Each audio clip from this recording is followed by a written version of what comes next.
Hello guys, I hope आप सब बढ़िया होंगे। तो आज काफ़ी टाइम के बाद बहुत ही इंपॉर्टेंट वीडियो के साथ आया हूँ कि भाई अपनी यूपीएससी की प्रिपरेशन को मैं कैसे इफेक्टिव बनाऊँ जिससे कि मैं अपने फर्स्ट अटेम्प्ट में अपना एग्जाम क्लियर कर दूँ, है ना।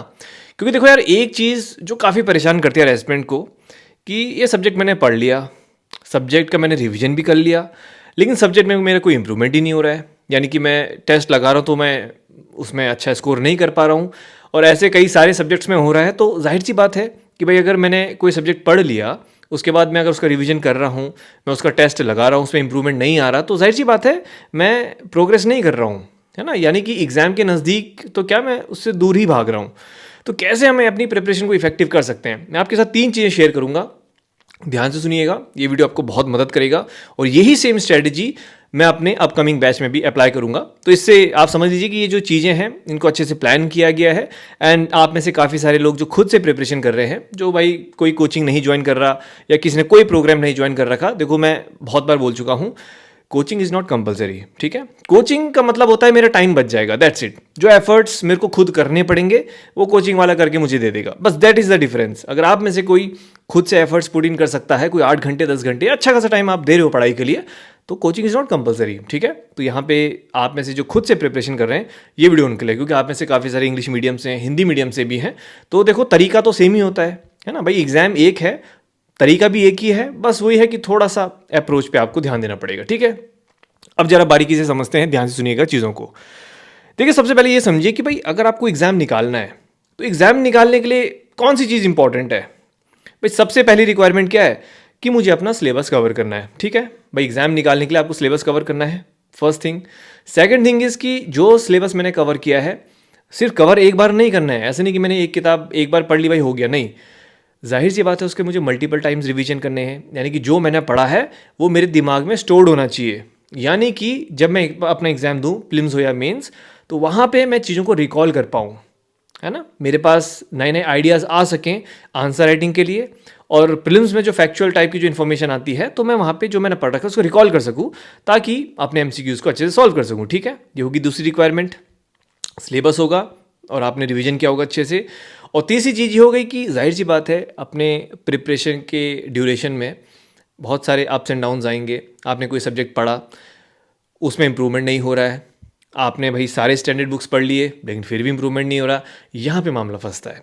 अब जरा समझते हैं कि कैसे आप अपनी प्रिपरेशन को इफेक्टिव कर सकते हैं, ठीक है। अब देखो, सबसे पहली चीज़ ये है कि यहाँ पे एक सब्जेक्ट का एग्जाम्पल लेते हैं, और ये आप सारे सब्जेक्ट्स में अप्लाई करना, ठीक है। यहाँ पे कोई भी एक सब्जेक्ट का हम एग्जाम्पल लेंगे, एंड यही जो तरीका है ये आप सारे सब्जेक्ट्स में अप्लाई करना।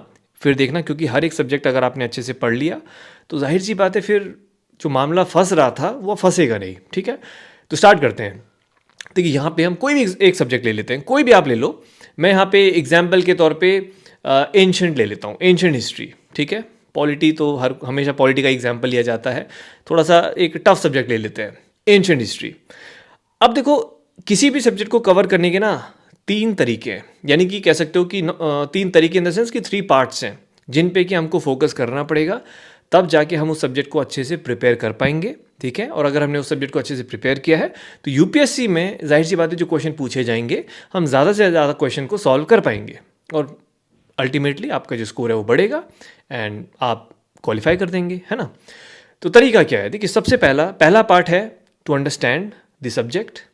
सेकेंड पार्ट है उसके रिसोर्सेज को फाइनलाइज करना, और थर्ड पार्ट है प्रैक्टिस एंड इवैल्यूएशन, ठीक है।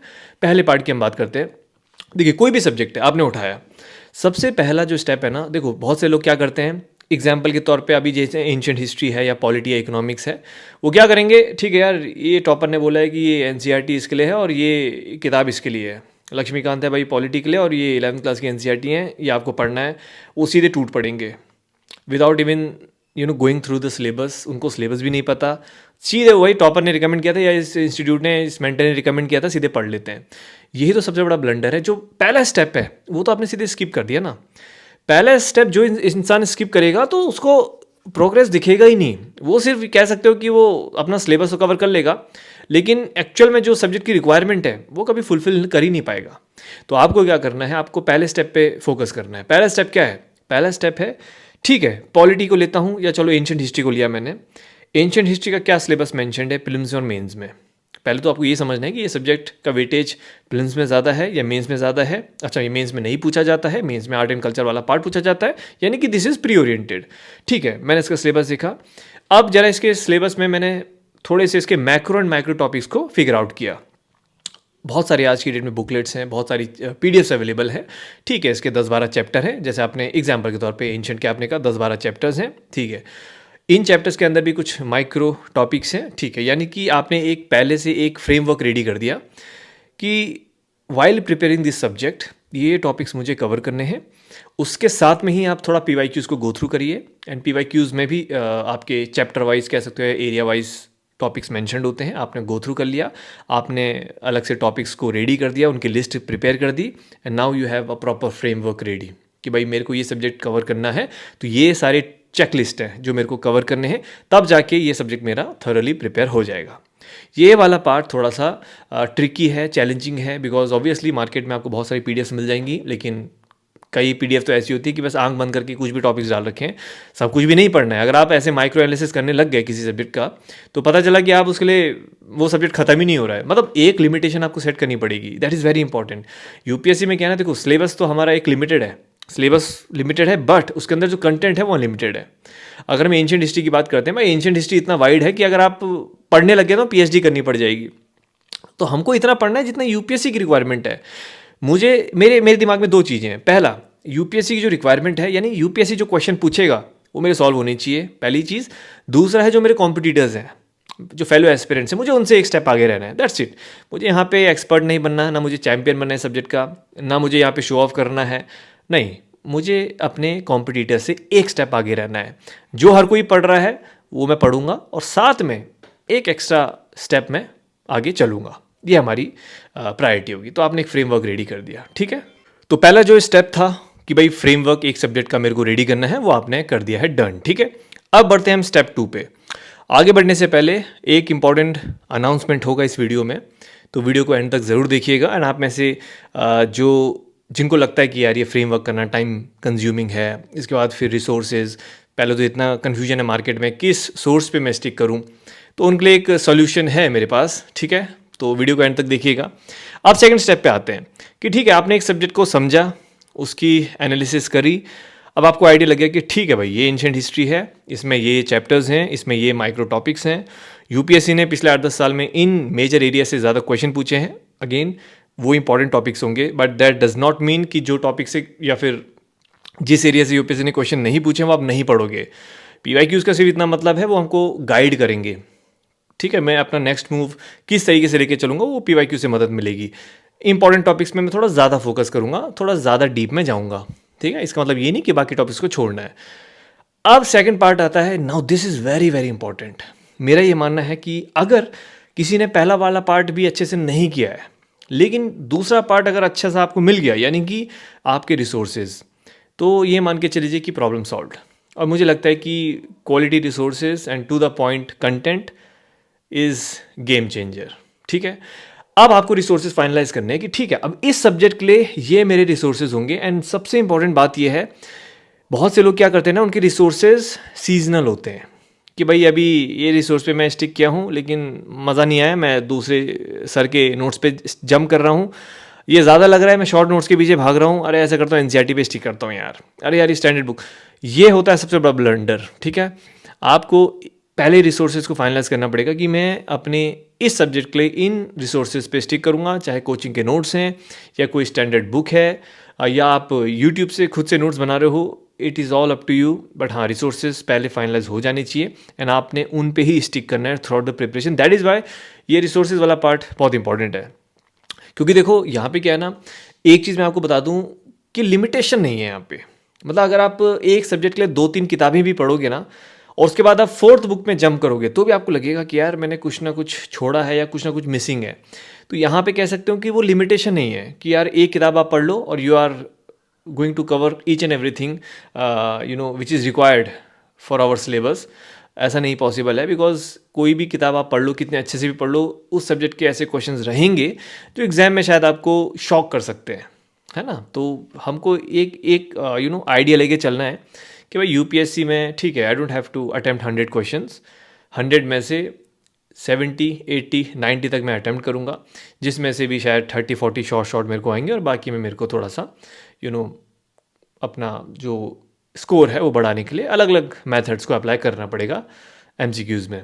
ठीक है, तो कहने का मतलब ये है कि आपने रिसोर्सेज फाइनलाइज कर दिए, ये सेकंड पार्ट है। बिकॉज जो आपने फ्रेमवर्क रेडी करा है उस फ्रेमवर्क के बेस पे अब आप अपने सोर्सेज फाइनलाइज करेंगे कि ठीक है, ये जो कंटेंट मैं फॉलो कर रहा हूँ क्या वो सारी चीज़ें कवर कर रहा है जो मेरी रिक्वायरमेंट है। एनसीईआरटीज़ हो गए, आपके स्टैंडर्ड बुक्स हो गए, अलग अलग जो काफ़ी फेमस बुक्स होती हैं, पीवाईक्यूज़ हो गए, ठीक है। एंड अपार्ट फ्रॉम दैट एक एक्स्ट्रा आपको माइलेज दे रहा है ये जो बाकी बुक्स कवर नहीं कर रही हैं। तो सेकंड पार्ट ये बहुत इंपॉर्टेंट है, क्योंकि देखो मेरा ये मानना है ना कि अगर आपके रिसोर्सेज सॉर्टेड हैं तो प्रिपरेशन में आपको दिक्कत नहीं आएगी। बिकॉज होता क्या है ना कि सबसे बड़ा जो हर्डल होता है वो रिसोर्सेज का ही होता है। यार एनसीईआरटीज़ भी पढ़ें, फिर पीवाईक्यूज़ को भी मैं गो थ्रू करूँ पिछले 10 साल के, और फिर ये स्टैंडर्ड बुक भी पढ़ रहा हूँ, फिर इससे कुछ बात नहीं बनी है तो मैं कोचिंग के नोट्स पढ़ रहा हूँ, फिर यहाँ पे भी कुछ दम खम नहीं नज़र आ रहा मैं। तो बहुत सारे एस्पिरेंट ना इधर से उधर भटकते रहते हैं रिसोर्सेज के चक्कर में। और होता क्या है कि जो कंसेप्ट होता है ना, read one book 1000 times rather than reading 1000 books once. ठीक है, तो वो सेकंड वाले जो कैटेगरी है कि वो बहुत सारी किताबों के पीछे भाग जाते हैं, एक किताब को अच्छे से नहीं पढ़ पाते हैं और यह मामला बिगड़ जाता है। स्टार्टिंग में मैंने क्या कहा था, सिलेबस कवर करना है और सिलेबस कवर करने के बाद you have to do multiple revisions. तो मल्टीपल रिविजन्स तभी पॉसिबल हैं if you are following a set of books. आपके पास लिमिटेड सोर्सेज हैं तभी वो पॉसिबल है। अगर आप एक सब्जेक्ट के लिए 2-2, 3 दिन किताबें फॉलो करोगे, देयर आर लाइक 20-22 सब्जेक्ट्स जो हमको कवर करने हैं, 15 से 20 तो हैं ही कम से कम।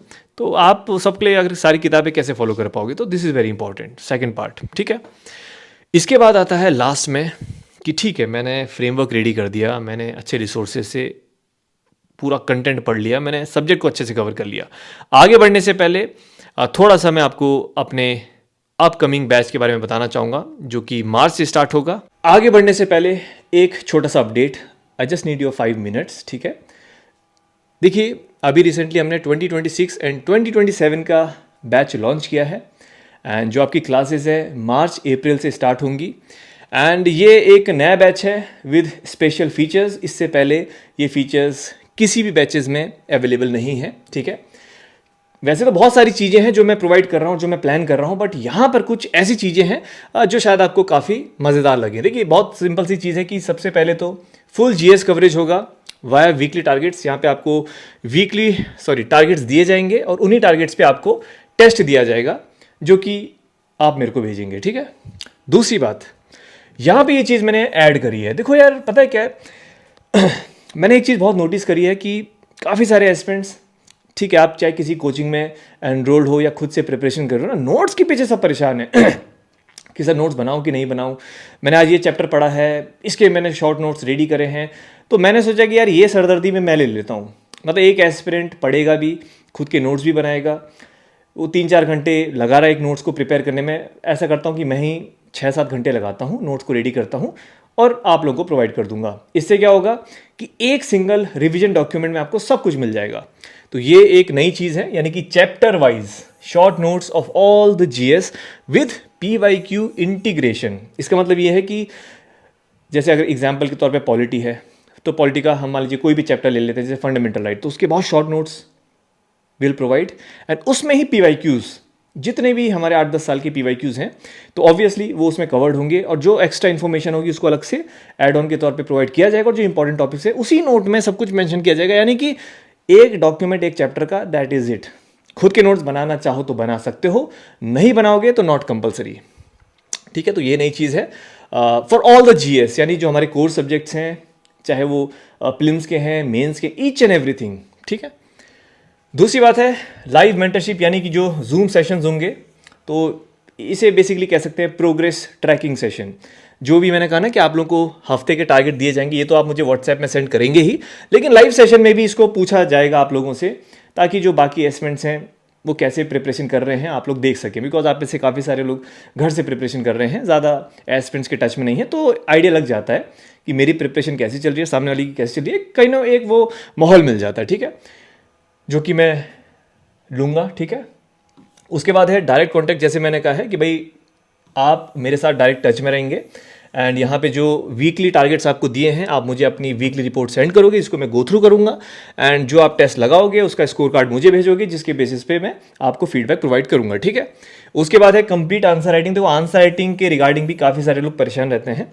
इतना मैं बोल सकता हूँ कि आंसर राइटिंग का मैंने सिर्फ इतना प्लान किया है कि जो सेशंस आपको प्रोवाइड किए जाएंगे या जो आपको तरीका बताया जाएगा, उसके अलावा आपको आंसर राइटिंग के लिए इधर उधर नहीं जाना पड़ेगा। इस चीज़ की मैं गारंटी दे सकता हूँ कि भाई ठीक है, ये सेशंस हैं और ये इसके सैम्पल नोट्स हैं, ठीक है। हर मतलब ऑब्वियसली जो हमारा जीएस है उसमें तो कवर्ड हो गई, लेकिन अलग से भी मैं आंसर राइटिंग स्पेसिफिक आपको शॉर्ट नोट्स प्रोवाइड करूँगा सब्जेक्ट बेसिस पे, एंड ऑब्वियसली टॉपर द्वारा ही किया जाएगा, जिससे कि आपकी आंसर राइटिंग का जो डर होता है ना, वो परमानेंटली ख़त्म हो जाए, ठीक है।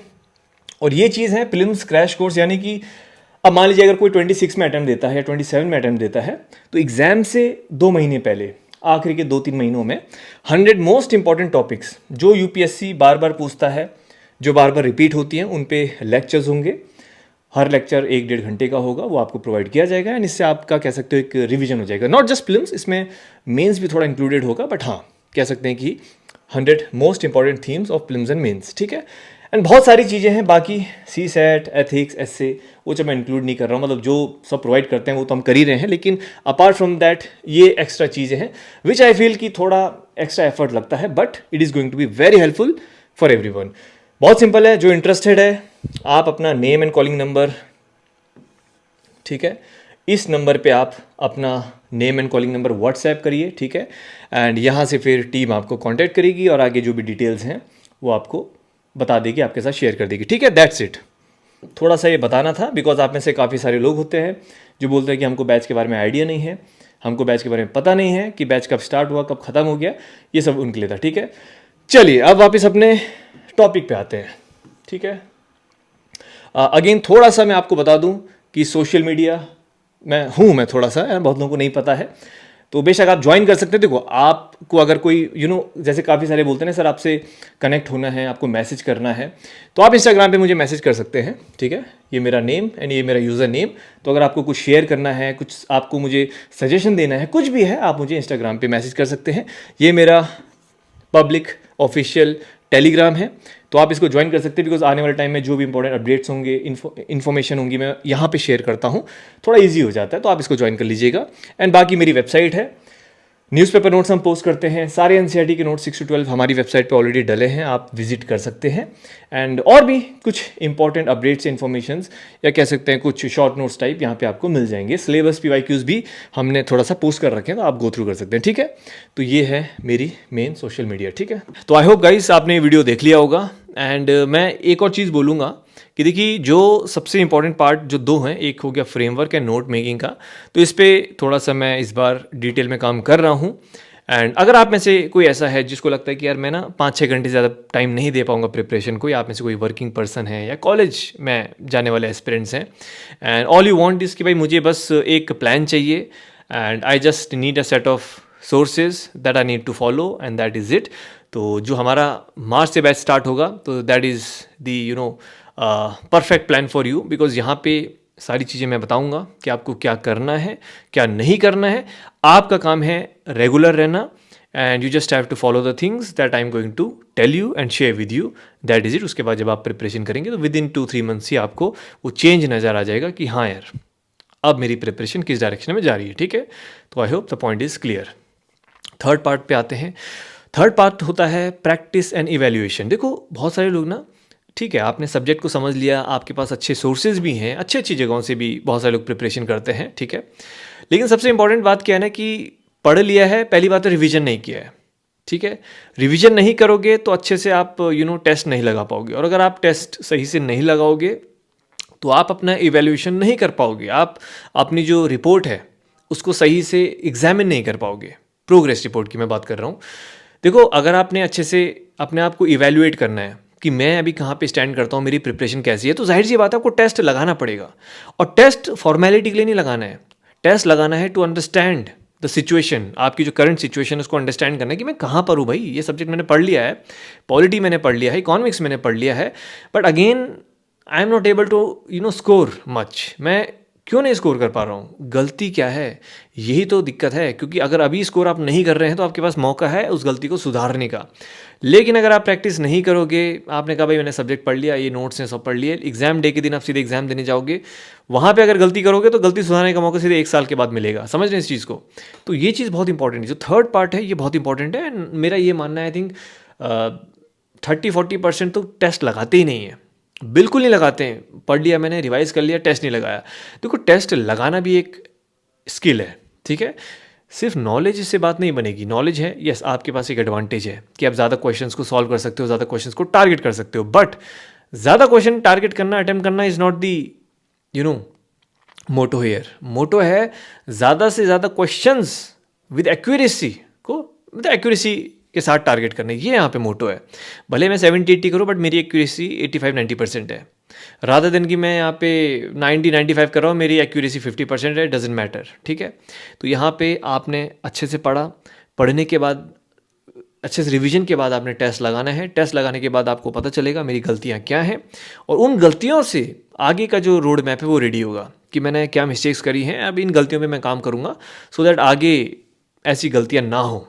सिली मिस्टेक्स हो सकती हैं, या कोई भी टॉपिक मैंने ध्यान से नहीं पढ़ा है, या क्वेश्चन कोई मैंने सही से रीड नहीं किया है ना? तो इस तरह की छोटी मोटी बहुत सारी गलतियाँ होती हैं। सो ये हो गया आपका third part, and I am quite confident अगर ये तीनों चीज़ें आपने सही कर दी, nobody can stop you in that particular subject. देखो, आज की डेट में देखो, यूपीएससी एक बहुत बड़ा एग्ज़ाम है, ठीक है? एंड जाहिर सी बात है कि भाई बहुत सारे लोग हैं जो आपको गाइड कर रहे हैं, बहुत सारे एजुकेटर्स हैं, मेंटर्स हैं, जिन्होंने एग्ज़ाम निकाला है वो भी हैं। तो जाहिर सी बात है, कन्फ्यूजन रहता है मार्केट में कि यार कौन सा पढ़ूँ, ये कोई कुछ बोल रहा है, कोई कुछ बोल रहा है। मैं फिर भी अगर आपको बोलूँ ना, आप एक बेसिक रेपुटेड किताब भी फॉलो करेंगे, और थोड़ा बहुत आप सब्जेक्ट को अंडरस्टैंड भी करेंगे, एंड थोड़े बहुत मॉक्स लगा देंगे, that is more than sufficient. But the point is की टाइम यहाँ पे थोड़ा सा लगेगा, एंड आप कितने रेगुलर हैं, कितने डेडिकेटेड हैं, ये उस पर डिपेंड करेगा, अगर खुद से प्रिपरेशन कर रहे हो तो। तो इन शॉर्ट ये है कि देखो, किसी भी सब्जेक्ट को अगर आपको अच्छे से टैकल करना है ना, तो ये स्टेप्स को आपको फॉलो करना पड़ेगा। अब आपको लग रहा होगा यार इतनी मेहनत कौन करेगा, बट वही तो बात है ना यार, कि जो मेहनत करेगा फिर वही तो एग्ज़ाम निकालेगा ना। अगर हवा में ही सारी चीज़ें हो जाती कि ठीक है, मैंने मोटा मोटा मैंने किताबें पढ़ ली, ठीक है, फिर मैं टेस्ट लगा रहा हूँ, ऐसे नहीं है। बहुत सारी चीज़ें करनी होती हैं, अपनी जो छोटी छोटी गलतियाँ हैं उन पे काम करना होता है। जो पर्टिकुलर टॉपिक्स में हमको परेशानी हो रही है उनके हम शॉर्ट नोट्स बना सकते हैं, कुछ चीज़ों के हमको अपने लैंग्वेज में शॉर्ट नोट्स बनाने हैं, कईयों के जो डेटा है उनको कंसोलिडेट करना है, तो बहुत सारी चीज़ें होती हैं। तो अपनी अपनी छोटी छोटी गलतियों पे अगर आप काम करेंगे, आई एम क्वाइट कॉन्फिडेंट आपको दिक्कत नहीं आएगी। तो ये सिर्फ एक सब्जेक्ट का था, ऐसे ही अपने बाकी सब्जेक्ट्स पे भी काम करना है, ठीक है? I think the message is quite clear, और इस वीडियो से आपको काफ़ी मदद मिली होगी, ठीक है? तो बस आप लोग भी करिए अच्छे से, एंड वीडियो एंड तक देखा तो हार्ट ज़रूर दीजिएगा, और अगला वीडियो किस में होना चाहिए बताइएगा। वैसे सोचे हैं मैंने कुछ इंपॉर्टेंट वीडियोज़, एंड बाकी अगर आपका कोई डाउट है तो बेशक कमेंट सेक्शन में पूछ सकते हैं। Thank you so much, have a good day and see you.